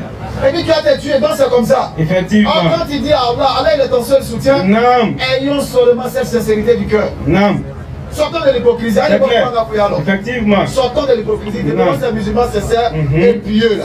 Comme il est déjà l'heure, Inch'Allah, on va permettre à nos invités de nous rejoindre. C'est fini, non? Inch'Allah, qu'Allah accepte. Amen. En tout cas, on a été très heureux d'être reçus par nos frères. C'est clair. maintenant on leur dit merci. Effectivement. Et la dawa continue. C'est clair. C'est un devoir qu'on s'est assigné. On s'est assigné ce devoir-là pour pouvoir aider et s'aider soi-même. Parce que trop mis à droit, trop mis à Soumdala, on a les mettre trouvé. Effectivement. Donc je ne parle à moi-même qu'à vous-même. C'est clair. Je me conseille moi-même que vous-même. Effectivement. C'est pourquoi on est sur le terrain. Non. C'est pas parce qu'on sait que vous, on est mieux que vous. C'est clair. Non, hein. Tu nous vois comme ça, c'est pas parce que on se croit supérieur. Non, là, loin de là. On fait l'effort. Vous aussi, vous pouvez faire l'effort. Effectivement. On a tourné le doigt à tous ces méfaits. C'est pas parce qu'on ne peut pas. On peut, mais on a compris quelque chose. Quand de la manière tu meurs, qui ouvre la télé? Subhanallah. Bon, toi tu es mort au maquis. Chacun n'a qu'à imaginer. Le péché que tu vas me faire, imagine si tu ressuscites comme ça. C'est comme ça que tu ressuscites.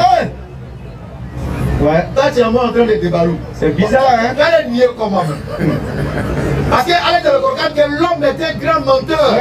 C'est pourquoi il va dire ceci dans le Coran. Quelque chose de magnifique. Parce que à moi, il connaît comme. Et tiens, je suis brûlé dans le noir. Qui me voit? Qui me connaît? Eh, il est dans le côté qui est dit là. D'accord, Alain Natila, ça c'est pas un problème. Surat 18. Alain Natila, c'est pas un problème. Maintenant, ce qu'il a dit. Surat 18. Alain nous dit. Le verset 48. Bismillah. Et ils seront ramenés en rang devant ton Seigneur. Ils seront ramenés en rang devant ton Seigneur. Voilà venu à nous. Comme nous avons créé pour la première fois. En Dieu, parce qu'on sera nus comme on est né. Au verset 49. Nous retournerons à Dieu nus comme on est né. Et on déposera le livre de chacun. On déposera le livre de chacun. Alors, tu verras les criminels effrayés.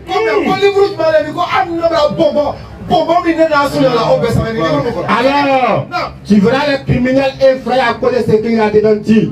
Malheur à nous. Malheur à nous. Car donc ce livre. Car donc ce livre. À nos maîtres de mentionner. Ni péché véniel, ni péché capital. Petit pompon, petit pompon. Va s'aller voler la petite. Toi, tu as écrit ça dans le livre. Et là, il s'arrête pas là. Il continue à se dire en disant, ce jour-là, nous serons. Personne n'est ton ennemi ici. Ton premier ennemi, c'est toi-même. C'est clair. Tu sais pourquoi? Regarde tes connaisseurs pour aller voler le mouvement là. C'est toi seul qui étais là-bas, non? Mais regarde ce qui se passe. Alors il dit. Sur la 41, le verset 20. Vas-y, j'aime trop ce Alors, quand ils y seront, leur ouïe, leurs yeux, et leur peau témoigneront contre eux de ce qu'ils œuvraient. Tout cela vont témoigner contre toi. Et ils diront à leur peau. C'est là que tu as dit, hé beau. Pourquoi allez-vous témoigner contre nous? Ah champion, moi je t'ai lavé, j'ai mis pommade sur toi. Pommade 40 000, pommade 50 000, coûtez joli. On arrive chez Dieu, t'as gâté mon nom. Pourquoi allez-vous témoigner contre nous? Pourquoi vous témoignez contre nous? Ils diront. C'est Allah qui nous avait parlé. Parce qu'en réalité, Iboromika, c'est un espion. C'est Allah qui nous avait parlé. Ton propre Aïla, c'est un espion. C'est Allah qui nous avait parlé. Ton oreille est un espion. C'est Allah qui nous avait parlé. Parce qu'Allah c'est Allah qui nous avait parlé. C'est Allah qui nous a fait parler. Lui qui fait parler toutes choses. Vous voyez, non? Donc on n'est pas caché dans le noir, mais dans le noir, il y a un Dieu qui voit toutes choses. Même si lui ne te voit pas, il règne là, champion.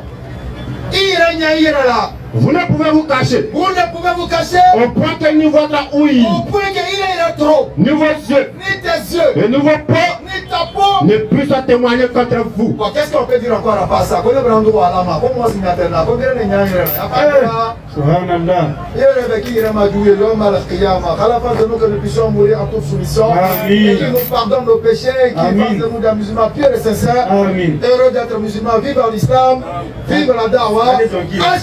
Ashhadu an la ilaha illallah wa ashhadu anna Muhammadan Rasulullah. Assalamu alaikum wa rahmatullahi wa barakatuh.